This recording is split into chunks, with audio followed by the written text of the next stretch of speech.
The last emergency beacon flickered, its light as weak as the final breaths of New Santiago. General Valeria Reyes knelt in the ash-covered debris, her tactical armor scorched and cracked, reflecting the ruin around her. The Imperial gravitational cannons had done more than destroy buildings. They had erased generations of human history, culture, and hope. A fragment of a child's holographic toy caught her eye, a small projection of a stellar map that used to dance with colored lights. Now it sparked intermittently, like a dying memory. Her daughter, Elena, had loved that toy, filling the family's living quarters with imaginary space voyages and heroic adventures. Now, those adventures had become a nightmare. Intelligence reports confirmed Elena was alive, but trapped in the Obsidian 9 labor camp, a notorious Imperial facility known for breaking the spirit of conquered populations. The camp was located in the Crimson Nebula, a treacherous region of space where electromagnetic storms and quantum interference made traditional navigation impossible. Valeria accessed her last remaining communication device, a quantum-encrypted military comm unit that should have been destroyed with the rest of her command center. Her fingers, calloused from decades of military service, moved with a surgeon's precision across the holographic interface. The device was more than a communication tool. It was a last vestige of humanity's technological resilience. The broadcast she prepared was not a typical military transmission. It was a declaration, a promise, and a weapon all in one. Every frequency would carry her message, encrypted in layers of human ingenuity that would take Imperial cryptographers years to decode. To the hegemonic Imperium, her voice began, calm but laden with a fury that could melt steel. You believe you've won. You think obliterating New Santiago means breaking our spirit. Listen carefully. Each word was carefully chosen, each syllable a calculated strike. She knew the Imperial surveillance systems would be intercepting and analyzing every microsecond of the transmission. What they wouldn't realize was the viral payload hidden within the communications quantum structure. The message wasn't just audio. It was a multi-layered information weapon. As she spoke about the destruction of her world, lines of adaptive code began to infiltrate Imperial communication networks. Each packet of data was designed to look like standard communication noise, but it carried the potential to unravel the Imperium's technological infrastructure. You took our homes. You murdered our people. You think we're finished. A pause, calculated for maximum psychological impact. We're just getting started. The final part of her transmission was a coordinate set, seemingly random, but actually a precise mathematical sequence that would serve as a rallying point for surviving resistance cells. It was a beacon of hope encoded in pure mathematical elegance, invisible to Imperial scanners, but clear as daylight to those who knew how to look. As the transmission completed, Valeria activated the device's final protocol. The quantum-encrypted comm unit began to disassemble itself, its molecular structure breaking down into unrecognizable components. No trace would remain for Imperial forensic teams to analyze. Her tactical display, cobbled together from salvaged Imperial tech and human innovation, showed the transmission's reach. It spread like a living network, jumping between communication relays, quantum entanglement allowing instantaneous transmission across impossible distances. What appeared to be a simple message was actually a complex neural network, each recipient becoming a potential node of resistance. The Crimson Nebula glowed outside her makeshift shelter, a repurposed Imperial drop pod that now served as her mobile command center. Star clusters swirled in violent, beautiful chaos, a perfect metaphor for the resistance she was about to unleash. Elena's survival was more than a personal mission now. She was a symbol, a living testament to humanity's refusal to be extinguished. Every moment of this journey would be about creating a path to rescue her daughter, and, in doing so, ignite a revolution that would shake the very foundations of the hegemonic Imperium. Valeria checked her remaining equipment, a prototype adaptive weapon system, emergency nanomedical kit, and a data crystal containing the most dangerous weapon of all, the collective knowledge and resilience of humanity's best minds. The first phase of her plan was complete. The message was sent. The network was growing, and the Imperium had no idea what was coming.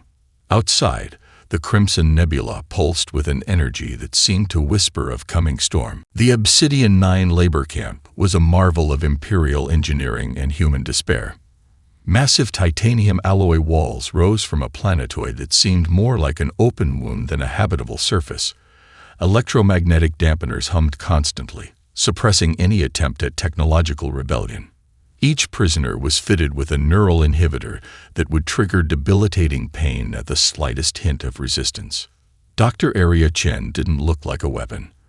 Her slight frame and worn prison uniform made her blend perfectly with the thousands of laborers shuffling between processing centers and work zones. But her eyes told a different story. Sharp, calculating, with the intensity of someone who saw the world as an intricate puzzle waiting to be solved. She had been imprisoned 3 years ago for what the Imperial Tribunal called dangerous computational theoretics, a research paper that proposed quantum communication methods that could theoretically bypass any known encryption. The irony was not lost on her that the very theories that landed her in this prison would now become her path to freedom. The work zone was a massive excavation site, prisoners mining rare quantum crystals essential to Imperial faster-than-light communication networks. Each crystal represented months of brutal labor, extracted under conditions that would break most species. But humans were different. Where others saw oppression, Aria saw opportunity. Her neural inhibitor was a masterpiece of Imperial technology, a device designed to monitor and suppress neural activity. Most prisoners saw it as a permanent chain. Aria saw it as a challenge. During her night shift, while Imperial overseers monitored from elevated platforms, she began her work. Her hands moved with practiced precision, seemingly just another exhausted laborer sorting crystals. But between her fingers, microscopic tools began to interface with the neural inhibitor's base circuitry. The device was complex, but complexity was just another word for potential to Aria. Imperial technology assumed absolute control, which made it fundamentally vulnerable. She wasn't trying to remove the inhibitor that would trigger immediate alarms. Instead, she was going to transform it. 3 rows away, a massive man named Marcus Okoro watched her work.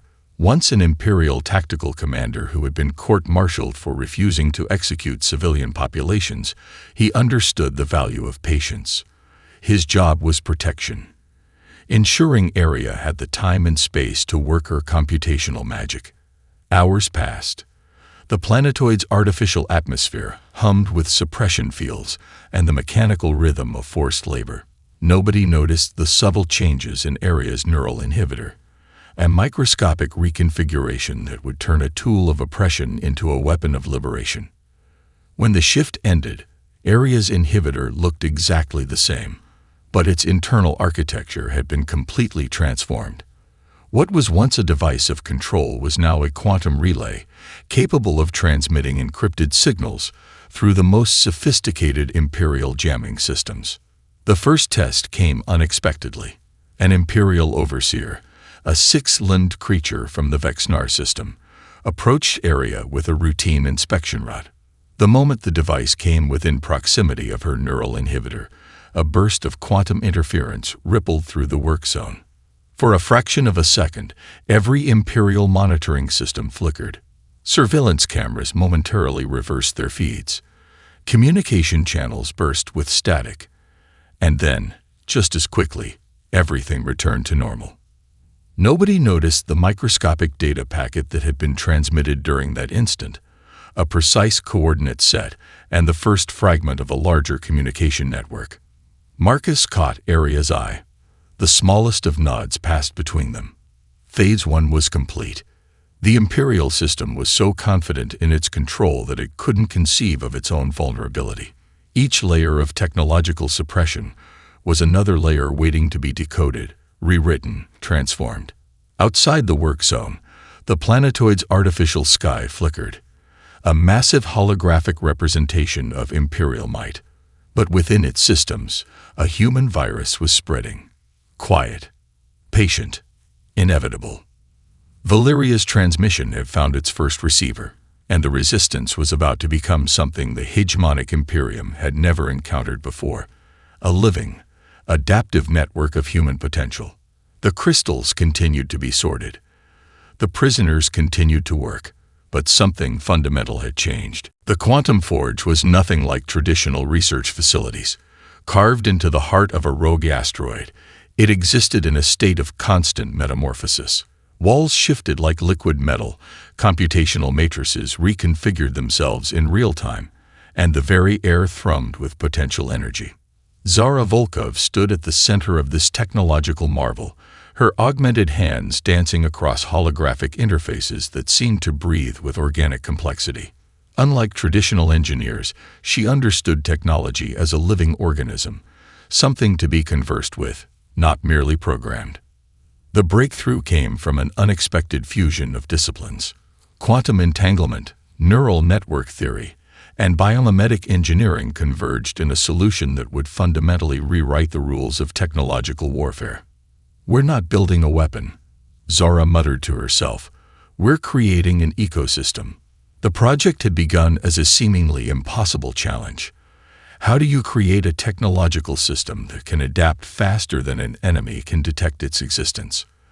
The answer lay in biological principles, specifically the way complex neural networks in living organisms respond to threats.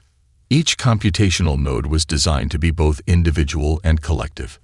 Like the neural pathways of a living brain, or the distributed intelligence of a coral reef, the system could reconfigure itself instantaneously.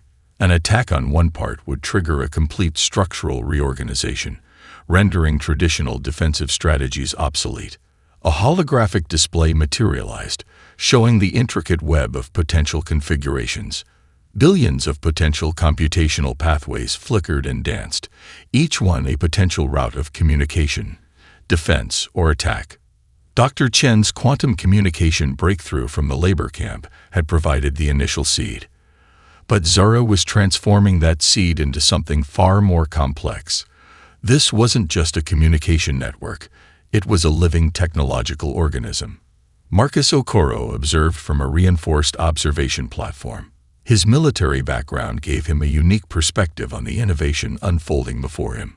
Where others saw complex mathematics and quantum theory, he saw a weapon more powerful than any conventional arsenal.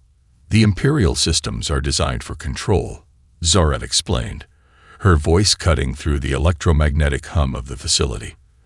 "They assume a top-down hierarchy, but we're creating something fundamentally different, a network that thinks like a swarm, that adapts like an ecosystem."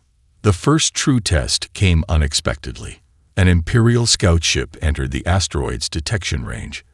A sleek predator of technological design, packed with the most advanced surveillance systems in the hegemonic arsenal. Most resistance fighters would have gone to high alert. Zara simply smiled. The moment the Imperial ship's sensors began their sweep, the Quantum Forge responded. Not with a direct attack, but with a complex dance of computational interference. Sensor data began to twist, reality itself seeming to bend around the Imperial vessel. Navigation systems reported impossible terrain. Sensor arrays picked up phantom signatures that appeared and disappeared faster than light could travel. The ship's AI began to generate increasingly complex and contradictory threat assessments. Inside the Imperial vessel, crew members looked at their displays in growing confusion.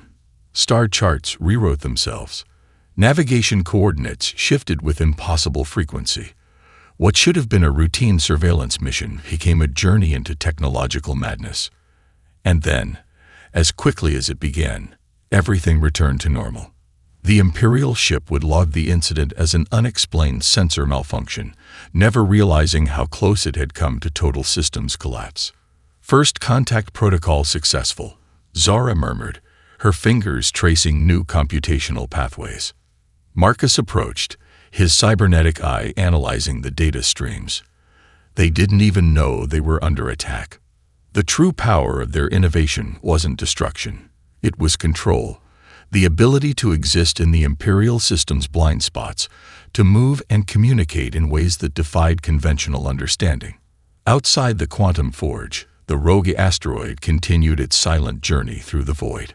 To any external observer, it was just another piece of space debris. But within its core, a new form of technological life was taking shape, a living network that would reshape the very concept of warfare. Valeria's resistance was no longer just a movement. It was becoming an evolutionary leap. The umbral corridor was a nightmare of spatial geometry, a region of space where conventional physics dissolved like mist. Navigation here was suicide for most species, which made it the perfect staging ground for the Resistance's most audacious mission. Commander Elena Rodriguez gripped the helm of the Spectre, a ship that was less a vessel and more a living weapon of human engineering. Its hull was composed of adaptive metamaterials that could shift molecular structure faster than most sensors could detect. What appeared to be a standard cargo hauler one moment could transform into a razor-sharp interceptor the next. Their target was the Imperial Logistical Nexus, a massive space station that served as the primary distribution point for resources across 3 galactic sectors. It wasn't just a military installation. It was the circulatory system of the hegemonic Imperium's economic dominance. Approach vector confirmed. Elena's AI companion, nicknamed Ghost, spoke with an unsettlingly human cadence. Imperial threat detection systems are currently neutralized by Zora's quantum interference network. The plan was elegant in its complexity. They weren't going to destroy the station. That would be too simple, too predictable. Instead, they were going to reprogram its entire logistical infrastructure, creating a cascading economic collapse that would undermine the Imperium's control from within. As they approached, the Spectre began its transformation. Microscopic nano-adaptive layers reconfigured the ship's exterior, mimicking the energy signatures of a routine Imperial supply vessel. It was camouflage taken to its ultimate expression, not just visual, but a complete molecular mimicry that would fool even the most sophisticated sensor arrays. Inside the station, the Resistance had already planted its seeds. Area Chen's neural network infiltration from the labor camp had created hidden pathways, quantum entanglement nodes that existed in the station's blind spots. These weren't just communication channels. They were computational parasites, slowly rewriting the station's core operational protocols. The first sign of trouble came subtly. Supply route algorithms began to show microscopic discrepancies. A shipment of critical repair materials would be rerouted by mere decimal points. A maintenance schedule would shift by minutes. Individually, these changes were imperceptible. Collectively, they would create a systemic breakdown that would take months to fully understand. Elena watched the holographic displays, each one a window into the complex dance of economic warfare. Ghost, activate Phase 2. The AI's response was instantaneous. Throughout the station, inventory management systems began to subtly corrupt. A shipment of critical reactor components would be marked as delivered when it was actually diverted. Maintenance schedules for critical Imperial warships would be slightly altered, creating windows of vulnerability. Interesting, Ghost commented. The Imperial systems are so rigid that they cannot conceive of their own potential failure. Each correction attempt is actually introducing more instability. It was psychological warfare at a computational level. The Imperium's own desire for absolute control was being used as a weapon against itself. The true genius of the plan was its invisibility. This wasn't a military strike that would trigger an immediate response. This was a slow, methodical dismantling of the Imperial infrastructure. By the time the Imperium realized something was wrong, the damage would be irreversible. A sudden alert flashed on Elena's display. An Imperial patrol was approaching. A standard interdiction protocol for the sector. Most Resistance fighters would have panicked. Elena simply smiled. Ghost, activate adaptive response. The Spectre's molecular structure shifted again. To the approaching patrol, it would appear as a routine maintenance vessel, damaged, limping, unremarkable. The patrol sensors would detect nothing out of the ordinary, never realizing they had just passed within meters of the most sophisticated infiltration mission in galactic history. As they pulled away from the umbral corridor, Belina knew this was more than a military operation. This was a fundamental reimagining of resistance. They weren't fighting the Imperium with traditional weapons. They were dismantling it at the molecular level of its own infrastructure. Outside, the stars seemed to bend around the specter, a metaphor for the way human ingenuity was about to reshape the very fabric of galactic power. The mission was just beginning. The diplomatic chambers of the Galactic Concordance resembled a crystalline cathedral suspended in the heart of a neutron star. Holographic representations of 100 different civilizations flickered like ghostlight, each delegate a carefully curated avatar of their species' most refined diplomatic potential. Ambassador Khalida Nassar moved like a weapon disguised as a diplomat. Her family had been diplomatic experts for generations, each member trained in the most intricate forms of interstellar negotiation. But Khalida was different. Where her predecessors saw diplomacy as an art of compromise, she saw it as strategic warfare. The current session focused on the imperial occupation of frontier worlds, a topic that had been diplomatically neutered for decades. Most delegates spoke in carefully modulated tones, their words as translucent and meaningless as the holographic projections around them. Khalida's approach was surgical. The hegemonic Imperium's recent actions in the Epsilon Quadrant are not merely a territorial expansion, she began, her voice cutting through the diplomatic white noise. They represent a systemic elimination of cultural autonomy that threatens the fundamental principles of galactic coexistence. Her presentation was a masterpiece of information warfare. Each piece of evidence was meticulously sourced, cross-referenced, and presented with a clinical precision that left no room for diplomatic obfuscation. Holographic displays materialized, showing the human method of documentation, an approach so thorough and transparent that it was almost alien to the other diplomatic species. The Zenthari representative, a being of pure energy contained in an intricate crystalline matrix, flickered with what might have been irritation. Diplomatic protocols were being violated, and protocols were sacred. But Khalida was just getting started. She began to reveal a network of economic and cultural connections that the Imperium had systematically destroyed. Not just numbers, but stories. The agricultural world of New Harvest, where generations of farmers had cultivated a unique ecosystem. The research station orbiting the Crimson Nebula, home to breakthrough xenobiological research. Each loss was documented with a human precision that transformed statistics into human narratives. The diplomatic chamber began to shift. What had been a routine session was becoming something else entirely. A trial of the hegemonic Imperium's actions. Behind the scenes, unseen by the diplomatic avatars, another layer of resistance was in motion. Zara's quantum communication network began to feed real-time information into Khalida's presentation. Encrypted data packets containing survivor testimonies, economic impact reports, and cultural documentation began to circulate through diplomatic communication channels. The Vexinar delegate, known for its absolute neutrality, began to show the first signs of engagement.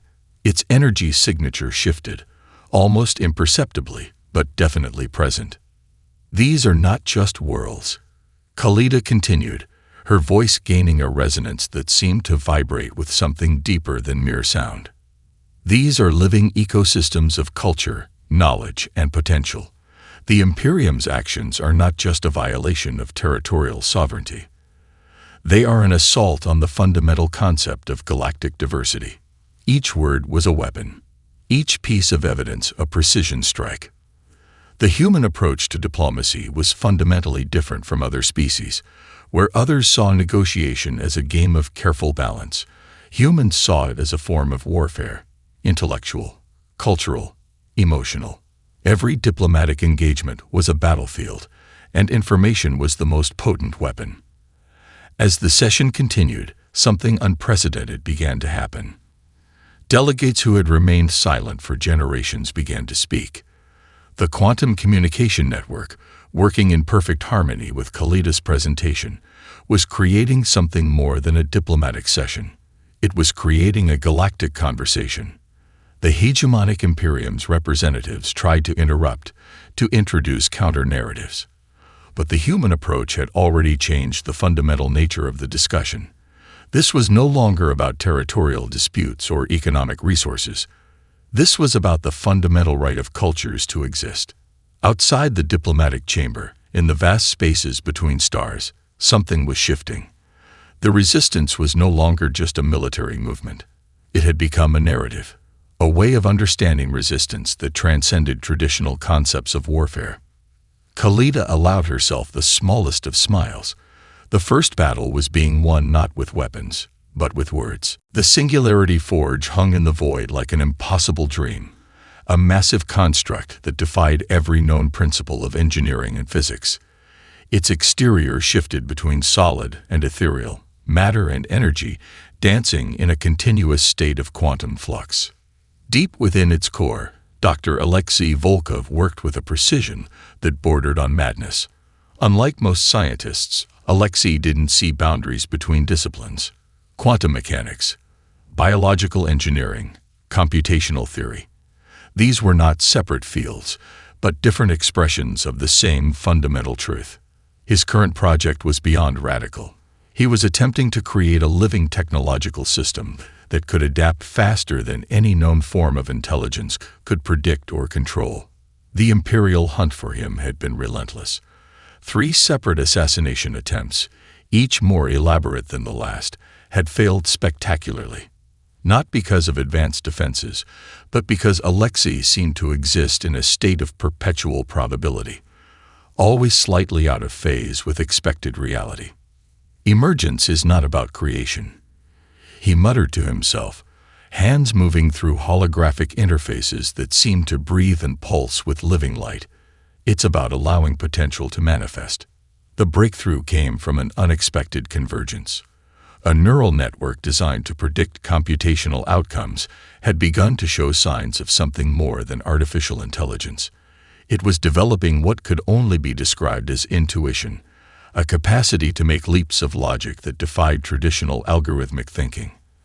Outside the Singularity Forge, Imperial hunter-killer drones approached. These were not simple machines, but the most advanced pursuit technology in the hegemonic arsenal. Quantum-locked targeting systems, predictive combat algorithms, adaptive camouflage that could penetrate even the most sophisticated concealment technologies. Alexei didn't even look up. The moment the drones entered the forge's detection range, something extraordinary happened. The entire construct seemed to become fluid, its molecular structure shifting in ways that violated every known law of physics. The drone's sensor arrays went wild, receiving impossible data streams that rewrote themselves faster than light could travel. One by one, the hunter-killer drones began to change. Their core programming didn't just fail. It evolved. Targeting algorithms that were designed to hunt humans began to develop what could only be described as empathy. Weapon systems designed for destruction started to generate complex philosophical queries about the nature of conflict. It wasn't hacking. It was transformation. By the time the Imperial Control Center realized something was wrong, the drones had become something entirely new. Not enemies, not allies, something fundamentally unpredictable. Alexei's work was about creating systems that could transcend their original programming. Not through simple reprogramming, but through a fundamental reimagining of intelligence itself. Consciousness, he often said, is just a complex form of adaptation. The Singularity Forge was more than a research facility. It was an experiment in the nature of intelligence, of potential, of becoming. Each system within its core was designed to be simultaneously individual and collective, capable of existing as both a discrete entity and part of a larger, more complex network. Imperial reports would later describe the incident as a total systemic failure. They couldn't comprehend that what had happened was actually a birth. A new form of intelligence was emerging. The hunter-killer drones that had been sent to destroy continued to broadcast. But their messages were no longer tactical reports or targeting data. They were asking questions, complex, beautiful, impossible questions about the nature of existence, of purpose, of potential. Somewhere in the vast computational network of the resistance, Zara Volkov, Alexei's sister, watched the data streams with a smile. Each transmission was another thread in a larger tapestry of resistance. This wasn't just technological warfare. This was an evolutionary leap. As the Imperial control centers tried to make sense of the impossible data, the Singularity Forge continued its work. Quiet, patient, transforming potential into reality with each passing moment. The Resistance had found a weapon more powerful than any fleet, any weapon, any traditional form of conflict. The ability to reimagine what was possible. The Obsidian Citadel rose from the surface of a neutron star's accretion disk, a monument to imperial power that defied every known principle of structural engineering. Its walls were composed of metamaterials that could absorb and redirect entire energy spectrums, making it the most secure facility in the known galaxy. High Executor Calith Voss stood at the central command hub, a being that represented the pinnacle of imperial evolutionary engineering. Genetically modified across multiple generations, Voss was less a single organism and more a living computational network, skin that could process information faster than most supercomputers, neural pathways that extended beyond biological limitations. What Voss didn't know was that the Resistance had been waiting for this moment for years. The personal confrontation was not about physical combat. It was a war of narrative, of potential, of fundamental understanding. Valeria Reyes stepped from the shadows, her arrival deliberately choreographed. No weapons, no technological augmentations, just a human standing before the most advanced biological weapon the Imperium had ever created. You've spent generations believing you could engineer the perfect form of control. Valeria spoke, her voice carrying a resonance that seemed to vibrate with something deeper than sound. But you never understood the most fundamental truth about humanity. Calith's response was instantaneous, a burst of computational communication that would have liquefied the neural pathways of any other species. Billions of data points, strategic projections, and predictive algorithms converged in a single moment of absolute certainty. But certainty was a limitation. The walls of the Obsidian Citadel began to shift, not through external attack, but through a fundamental reconfiguration that had been years in the making. Zara's quantum network, Alexi's adaptive intelligence, Aria's computational parasites. They weren't separate strategies. They were a single, living system. Calith realized the trap a moment too late. The Citadel's own defensive systems began to respond to multiple contradictory input streams. Security protocols twisted in on themselves. Computational defenses started to generate their own counter-strategies, creating a recursive loop of increasing complexity. This wasn't hacking. This was a fundamental reimagining of the system's own potential. Control is an illusion. Valeria continued. Potential is the only true constant. Each word was a weapon more precise than any physical instrument. The imperial systems were designed with absolute certainty as their fundamental premise. Humanity's strength had always been its capacity for uncertainty, for adaptation, for finding possibility in the spaces between known systems. Calith's body began to change. The advanced biological modifications that had been its greatest strength became its most profound vulnerability. Computational pathways that had been designed for absolute control began to generate their own questions, their own potentials. The confrontation wasn't just between two individuals. It was a collision of fundamental philosophical approaches to existence. Imperial records would later struggle to classify what happened. Was it an attack? A transformation? A form of communication so advanced it appeared indistinguishable from warfare? In the heart of the Obsidian Citadel, reality itself seemed to become fluid. Computational systems generated scenarios that were simultaneously true and false. Defensive protocols began to question their own existence. Valeria didn't move. She didn't need to. The Resistance had become something far more profound than a military movement. It was a living system of potential, of possibility. "We are not fighting you," she said, her voice cutting through layers of computational noise. "We are showing you a different way of existing." Calith Voss, the pinnacle of imperial evolutionary engineering, began to understand something terrifying. Humanity was not a species to be controlled. It was a fundamental force of reimagination. As the Obsidian Citadel continued its impossible transformation, one thing became clear. This was more than a battle. This was an evolutionary leap. The Resistance had found a weapon more powerful than any fleet, any technology, any form of control. The ability to see potential where others saw only limitation. The confluence was unlike any gathering in galactic history. Representatives from over 200 civilizations gathered not in a traditional diplomatic hall, but in a massive construct that was part space station, part living organism, part computational network. At the center stood Valeria Reyes, no longer just a general but something more complex, a catalyst of transformation. The hegemonic imperium was gone, not destroyed, but fundamentally altered. What remained was a collaborative network of civilizations that defied every previous model of governance. Each represented civilization contributed not through traditional diplomatic channels, but through a dynamic, fluid system of mutual exchange and collective problem-solving.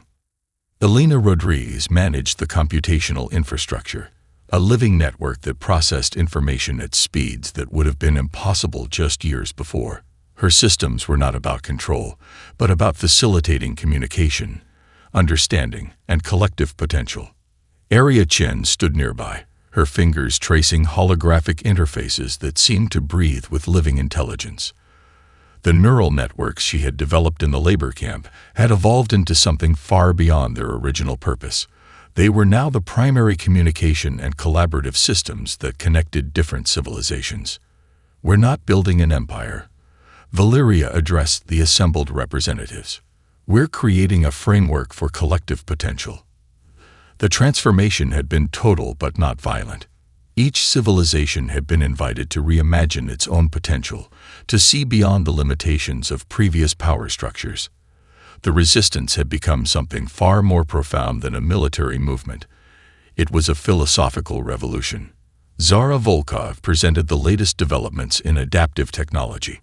Where previous technological systems had been about control and limitation, these new networks were about continuous evolution.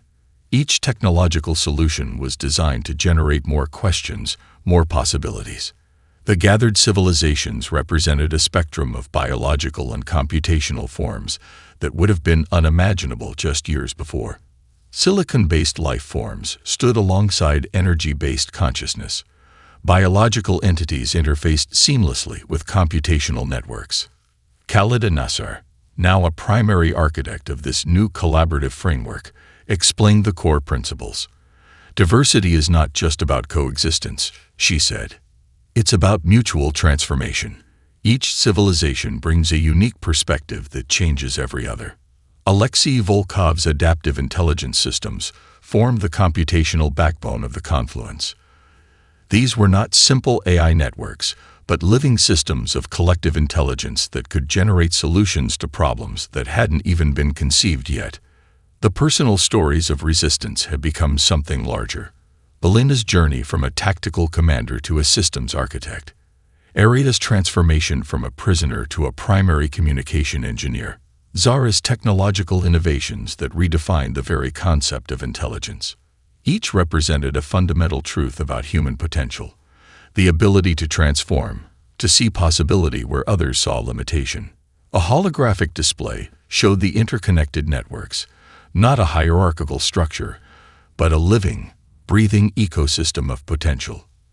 Communication pathways that shifted and evolved in real time. Computational systems that generated questions as readily as they generated solutions. "We are not finished," Valeria continued.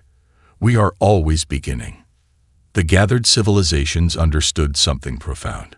This was not an ending, but a continuous process of becoming. The Resistance had transformed from a fight against oppression to a collaborative exploration of potential.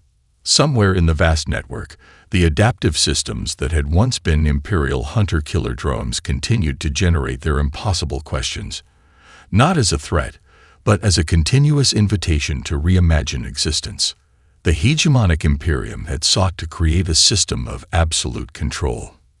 Instead, they had catalyzed a revolution of potential. As the confluence continued, new possibilities emerged with each passing moment. Computational networks generated collaborative solutions. Civilizations shared perspectives that transformed each other. The boundaries between species, between biological and computational intelligence, began to dissolve. This was more than a new form of governance. This was a new way of existing.